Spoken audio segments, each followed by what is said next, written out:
Corona काल में दुनिया भर में दो मोर्चों पर लड़ाई चल रही है। एक तरफ जान का मसला है और दूसरी तरफ जहान को बचाने की जद्दोजहद इस जान की लड़ाई के रास्ते में आ जाती है।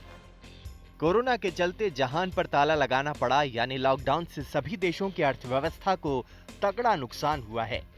हालात तो भारत में भी काफी बुरे हैं, लेकिन Organisation for Economic Cooperation and Development यानी ओईसीडी ने कोरोना से भारत की अर्थव्यवस्था को चीन के बाद सबसे कम नुकसान की आशंका जताई है।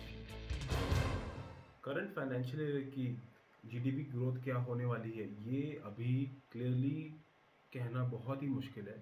अभी भी मार्केट में कस्टमर्स नहीं पहुंच पा रहे हैं, डर काफ़ी ज़्यादा फैल चुका है। ना सेल्समैन आ पा रहे हैं, ना ही डिस्ट्रीब्यूटर्स सप्लाई कर पा रहे हैं। मेरी समझ से अगस्त से पहले इकॉनमी के बारे में कमेंट करना सही नहीं है। जब तक डिमांड नहीं बढ़ती, बिजनेसेस रिकवर नहीं कर पाएंगे। ओईसीडी ने इस महामारी के पहले चरण से दुनिया भर की अर्थव्यवस्था में 6% की गिरावट आने की आशंका जताई है। अगर महामारी का दूसरा चरण भी आता है तो वैश्विक जीडीपी में 7.6% की गिरावट आ सकती है। ओईसीडी ने इसे शांतिकाल के लिहाज से सदी की सबसे बड़ी मंदी बताया है, लेकिन इस मंदी की चपेट में आकर ब्रिटेन की अर्थव्यवस्था में सबसे ज्यादा 11.5% की गिरावट का अनुमान लगाया है।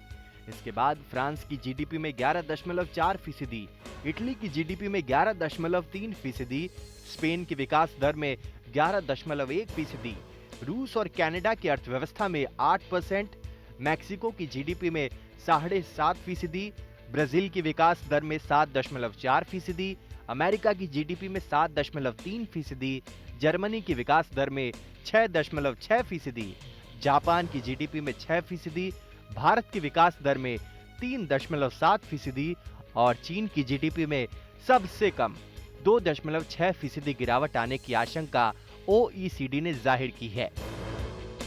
चीन से तुलना करने पर भले ही ये काफी बड़ा अंतर नजर आता है, लेकिन लॉकडाउन के दौरान ठप हुई आर्थिक गतिविधियों के बावजूद गिरावट का ये स्तर भारतीय अर्थव्यवस्था की ताकत का बखूबी बयान करता है।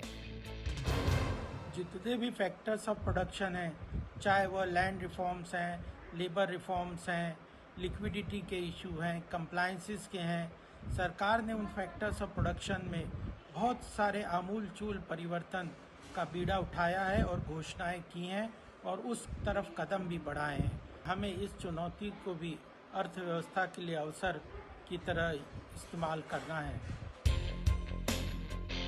अब फिच और एस&पी ने अगले साल के लिए भारत के विकास दर का अनुमान 9.5 और 8.5% की दर से बढ़ने का लगाया है। ऐसे में उम्मीद है कि इस साल दूसरी सबसे कम गिरावट तो अगले साल सबसे तेज रफ्तार भारतीय अर्थव्यवस्था की होगी।